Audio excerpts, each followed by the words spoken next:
Ce gars a postulé pour 1000 emplois pour voir s'il y a une pénurie sur le marché du travail, et voyons ce qu'il a trouvé.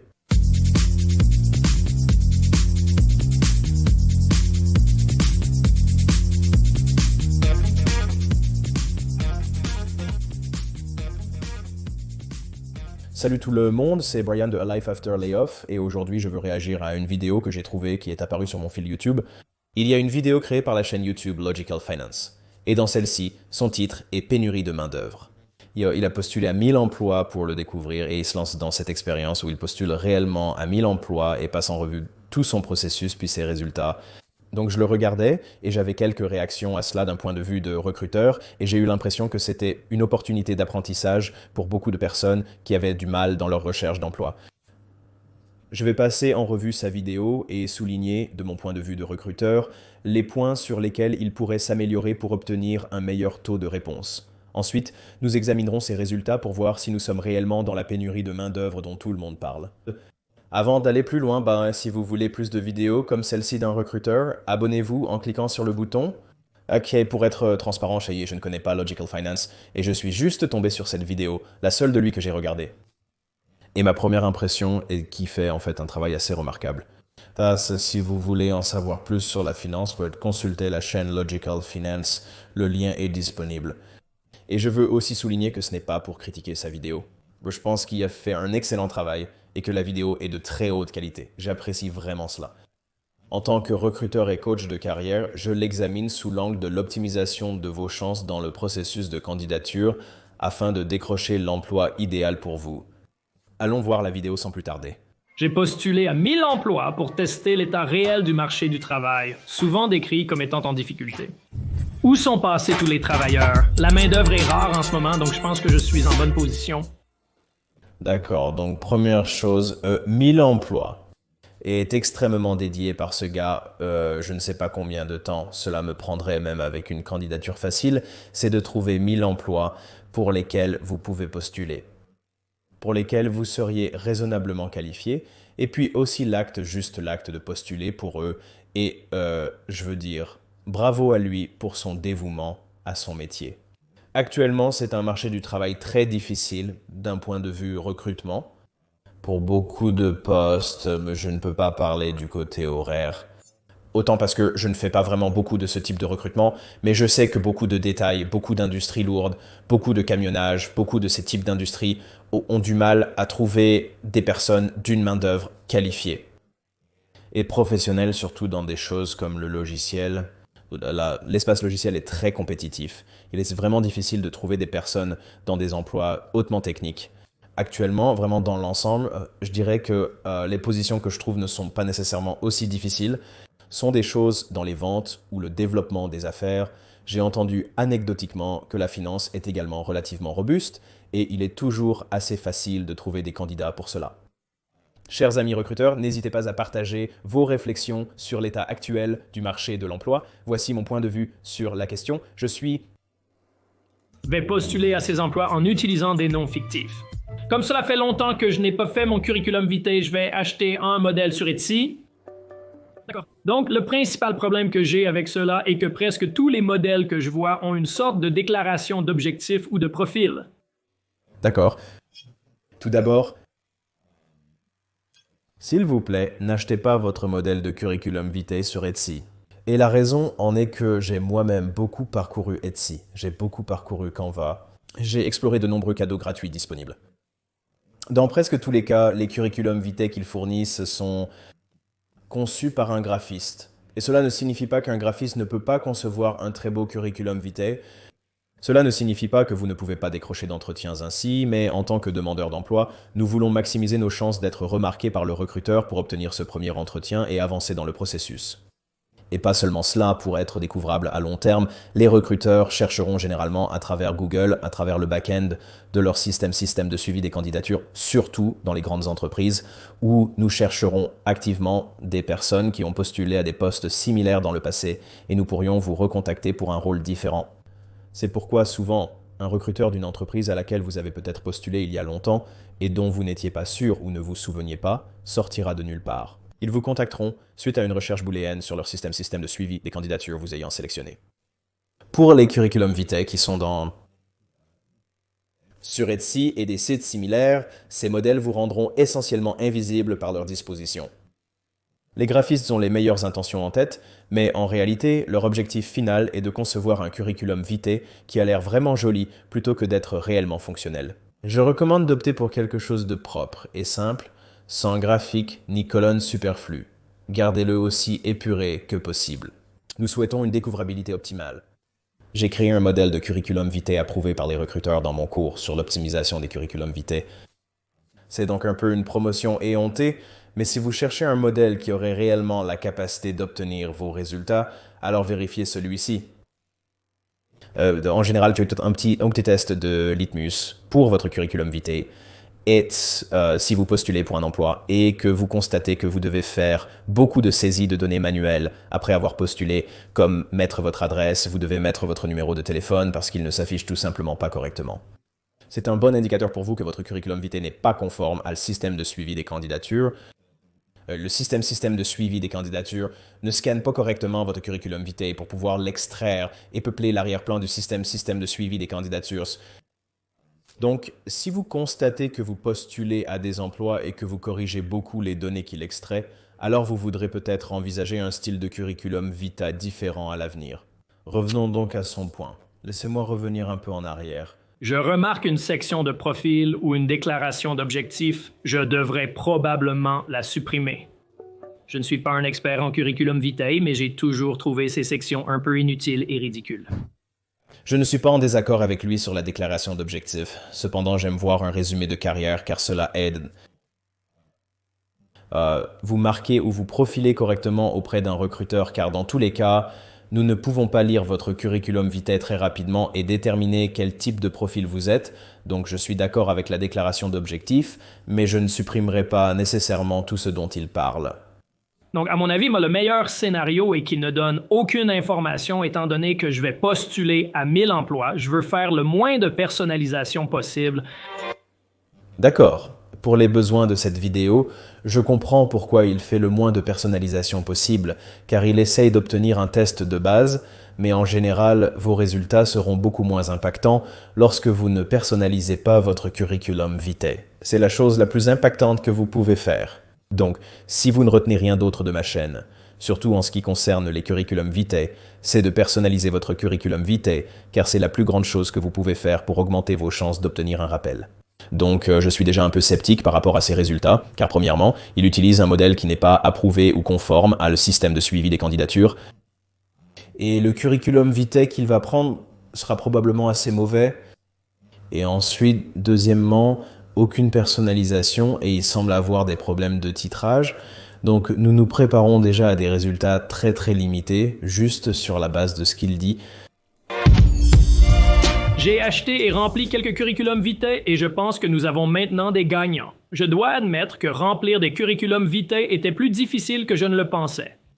Oui, un curriculum vitae, ça demande vraiment du travail. C'est définitivement une compétence que vous devez apprendre si vous êtes sérieux au sujet de votre carrière.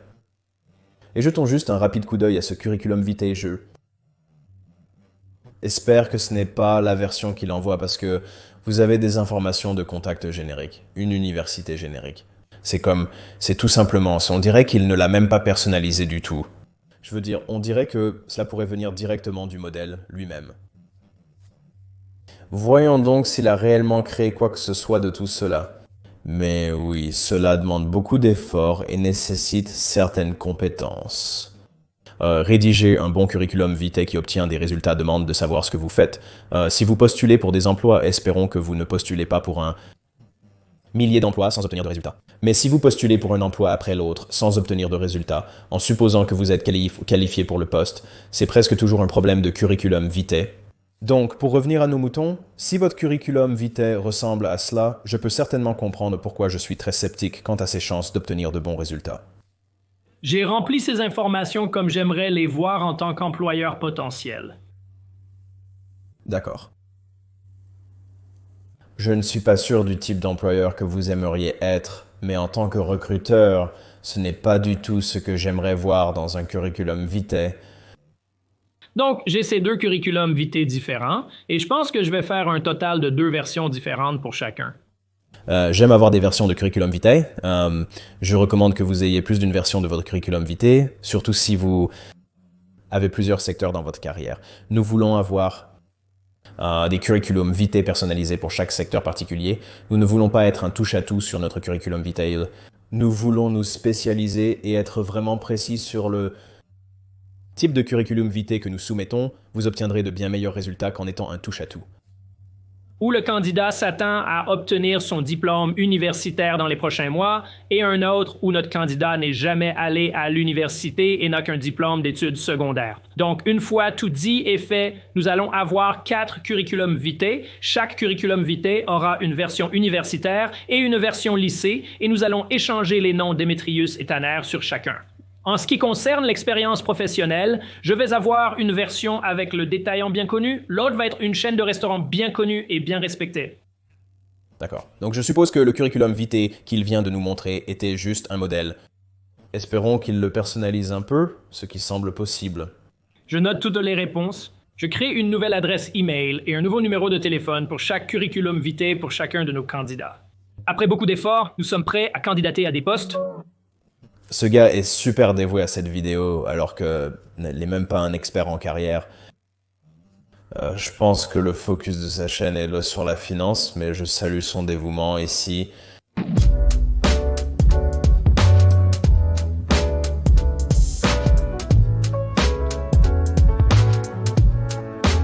Donc cette application demande une blague. Que diriez-vous? Je ne sais vraiment pas comment vous dire cela, mais où est le char?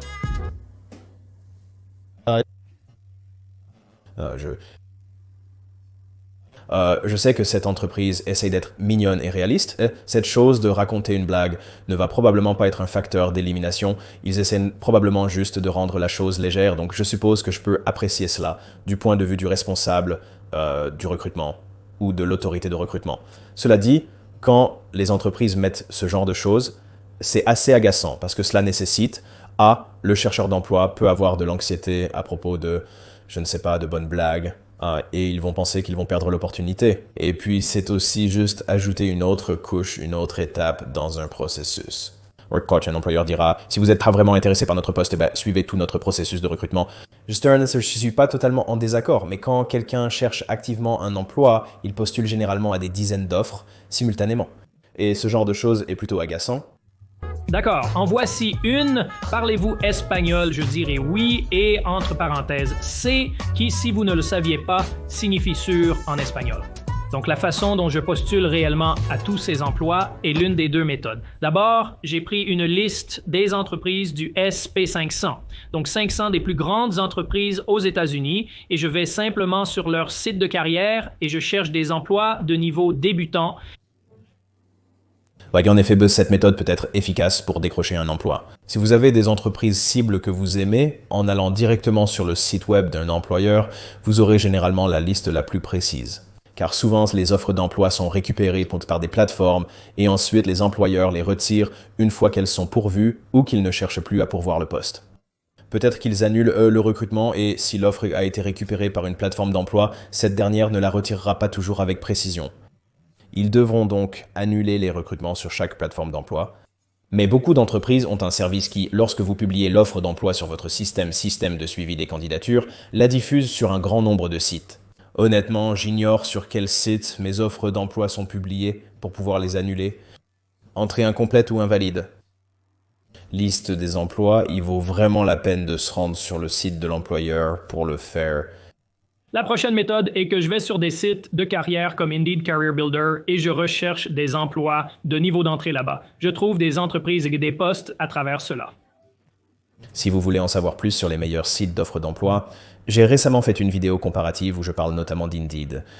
Et ensuite, aller directement sur leur site web.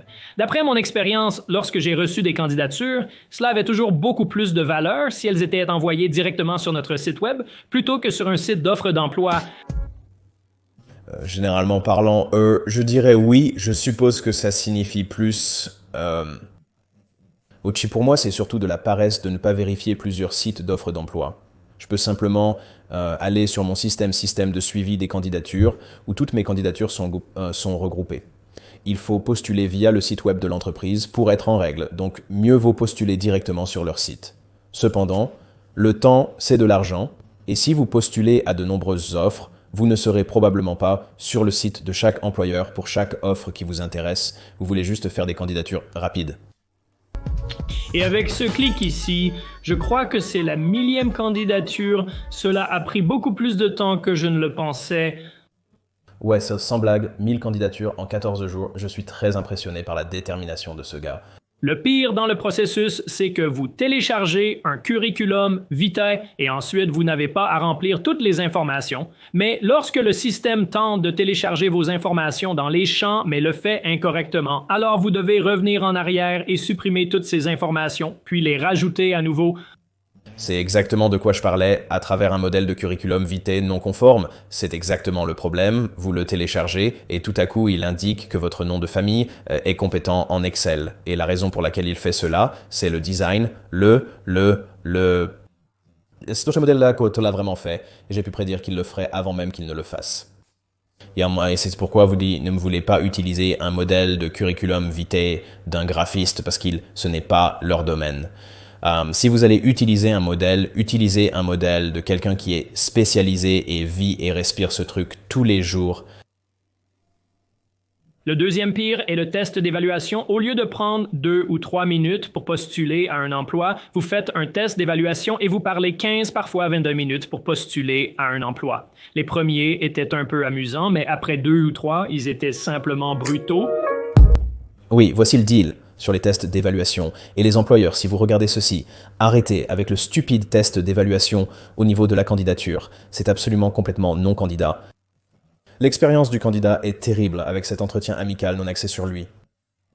Honnêtement, à moins que je ne sois absolument épris de l'entreprise ou du poste auquel je postule, si une entreprise me demande de remplir une évaluation de quelque sorte que ce soit un profil de personnalité, un Wonderlic ou quoi que ce soit de ce genre au niveau de la candidature, je me retire de cette candidature, je la ferme, j'abandonne la candidature et je passe à la suivante. Alors,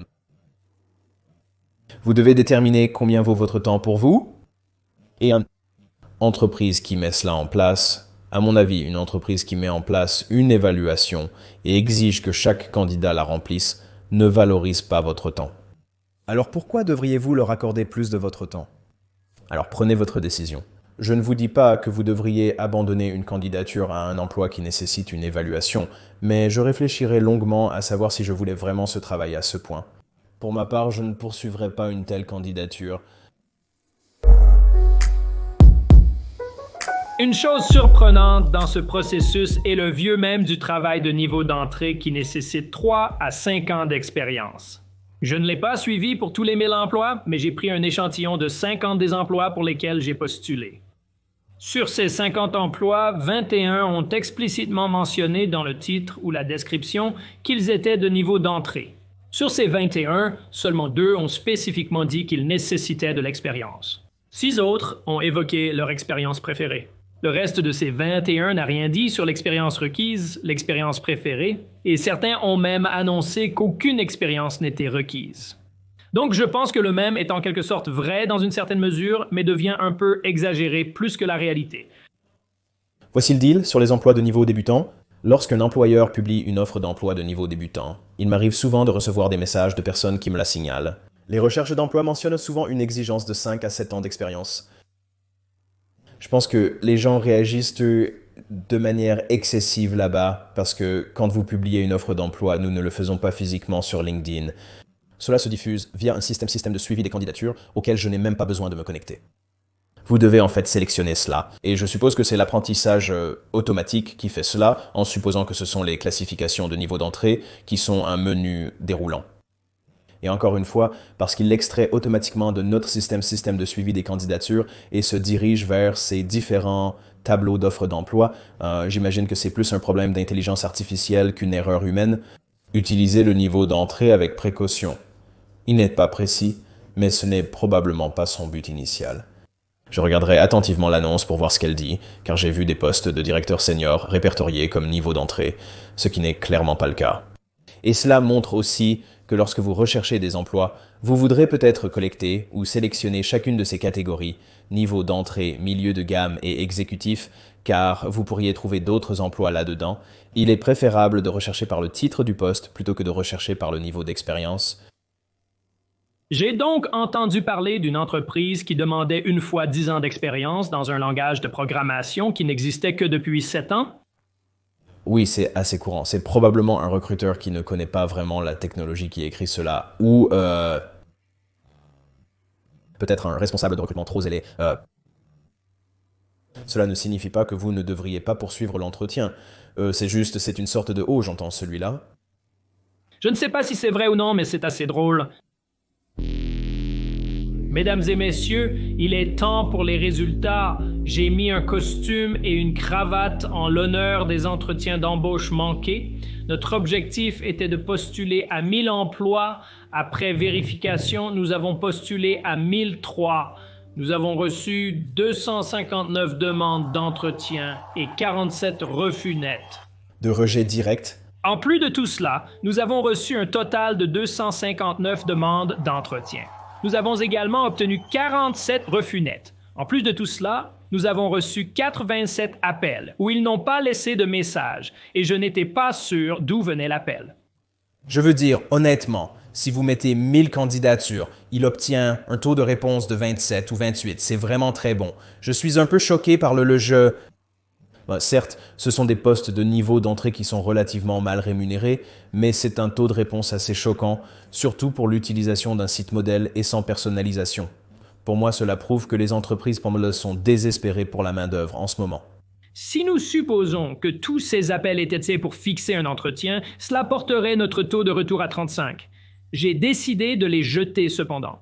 Car même le premier jour où nous avions mis en place le numéro, je recevais déjà des appels indésirables. Donc, en net, cela, avec environ 650. Oui, là, il y aura malheureusement du spam, surtout avec les postes de niveau inférieur, et lorsque vous pêchez dans les étangs d'Indeed et d'autres endroits comme ça, vous allez avoir des employeurs de très faible qualité, donc ça vient avec le territoire. Des emplois sans réponse, je suis sûr que certains d'entre eux sont comme le travail de livreur de pizza et ne sont plus valides. Mais évidemment, cela fait maintenant une dizaine de jours. Si vous ne nous avez pas encore rappelé, vous n'êtes probablement pas si désireux d'employer. Je suis marié maintenant, mais à l'époque où je sortais encore. D'accord, donc 650 n'ont pas rappelé. Je veux dire, certains d'entre eux, le poste a probablement été pourvu pour certains d'entre eux. Vous n'êtes tout simplement pas un bon candidat pour le rôle. Certains employeurs gardent les curriculum vitae trop longtemps. C'est une autre chose où ils gardent les curriculum vitae. Cela ne veut pas forcément dire qu'il ne manque pas cruellement d'employés. Dans beaucoup de cas, les recruteurs sont super débordés car c'est aussi un marché d'acheteurs pour les recruteurs. Il y a actuellement plus de postes à pourvoir qu'avant. Quelqu'un doit occuper ces postes. Et quand un recruteur a 30, 40, 50 postes à pourvoir chacun, il est vraiment difficile de passer à travers et de maintenir cela. Je veux dire, c'est un volume énorme. Un recruteur typique, un recruteur d'entreprise qui fait un sourcing, en d'autres termes, ils sortent réellement et essaient de trouver des candidats parce que le marché du travail est serré, devrait généralement gérer de 7 à 5, au minimum, probablement de 5 à 7. Cela dépend si c'est de la technologie, jusqu'à 15 comme 20 au maximum absolu. C'est vraiment le maximum qu'un recruteur de sourcing devrait gérer avant d'atteindre un point de rendement décroissant où ils ne peuvent tout simplement pas physiquement accéder à chaque emploi. Si ce n'est pas un travail de sourcing où c'est plus des rôles de type à haut volume, à faible apport, comme beaucoup de rôles de col bleu, alors un recruteur peut gérer jusqu'à 25, peut-être 30. Et si c'est une recommandation de sourcing, un recruteur gérant un haut volume est probablement la raison pour laquelle les recruteurs restent sur les applications plus longtemps que souhaité. Et les recruteurs sont surchargés en ce moment. Beaucoup d'entre eux quittent leur poste car ils sont épuisés au quotidien. Si une fille n'avait pas rappelé en 10 jours, maintenant quand vous comparez rouge, je... Le ferai. D'une entreprise en 10 jours, je ne retiendrai probablement pas mon souffle. Mais dans beaucoup de cas, ils peuvent déjà être en processus d'entretien avec un autre candidat et ils veulent voir comment ça se passe. Peut-être que ce candidat, ils ne le retiennent pas, et ensuite ils reviennent et revisitent les curriculum vitae qu'ils n'ont pas encore regardés. Donc, vous savez, cela pourrait être dit ce jour et probablement un pari assez sûr. Je ne me ferais pas trop d'illusions si je postulais à un emploi et que je n'avais pas de réponse après 10 jours. Mais cela ne signifie pas nécessairement que vous n'êtes plus un candidat. Le curriculum vitae A versus curriculum vitae B. Le curriculum vitae B a fait nettement mieux. En fait, parmi les candidatures où j'ai utilisé le curriculum vitae A, qu'il s'agisse de l'université, du lycée ou du nom qui était en haut, le curriculum vitae A a reçu un taux de réponse de 22%. Comparez cela au curriculum vitae B, et il a obtenu un taux de réponse d'environ 30%. Je ne suis pas sûr si c'était le contenu, la mise en page. Je ne sais pas ce qui a fait la différence. J'ai tenté de revenir sur un des 8. En conclusion, le marché du travail pour les débutants semble assez fort, du moins au moment de cette vidéo. Recevoir une demande d'entretien pour un tiers des candidatures envoyées est plutôt positif. Il reste à voir combien aurait abouti à de réels Emploi. Les résultats confirment que le marché de l'emploi est actuellement favorable aux chercheurs d'emploi, mais nous n'en connaîtrons jamais la raison exacte. Si vous cherchez un emploi et que vous n'êtes pas satisfait de votre situation actuelle, que vous soyez sous-payé, surmené ou épuisé, c'était le meilleur moment de ma carrière de recruteur pour chercher un nouvel emploi. Et honnêtement, si vous êtes quelqu'un qui hésite à quitter votre employeur actuel, peut-être que vous y êtes depuis longtemps et que vous n'êtes pas vraiment sûr que l'herbe est plus verte ailleurs, il vaut la peine de tremper votre orteil dans l'eau juste pour voir ce qui se passe ailleurs. C'est l'occasion idéale. Pour être honnête, j'ignore combien de temps le marché du travail restera dans son état actuel. Mais finalement, le pendule va revenir en arrière. Si nous nous dirigeons vers une incertitude économique, je ne sais pas ce qui arrivera au marché du travail. Mais moi, personnellement, si je suis dans une situation où je ne suis pas totalement satisfait, j'envisage au moins de voir ce qui se passe ailleurs parce que vous n'avez probablement pas une meilleure chance de décrocher le travail de vos rêves qu'en ce moment. Si vous avez besoin d'aide pour trouver le travail de vos rêves, c'est ma spécialité. Mon site web est lifeafterlayoff.com, rempli de conseils et astuces d'un point de vue d'initié, pour plus de mes connaissances profondes et intimes. Je partage cela sous forme de cours de formation. Le premier s'intitule Resume Rocket Fuel. Ce guide est conçu pour vous apprendre à rédiger un curriculum vitae qui maximisera vos chances d'obtenir un premier entretien. Une fois que vous obtenez ce premier entretien, c'est à vous de vous vendre tout au long du processus pour finalement décrocher le travail et l'offre de vos rêves avec l'entreprise de vos rêves. Donc, si vous avez besoin de plus de conseils et astuces plus approfondis, je dirais, assurez-vous de consulter celui-là. Merci d'avoir regardé et merci à Logical Finance pour cette excellente vidéo. À la prochaine!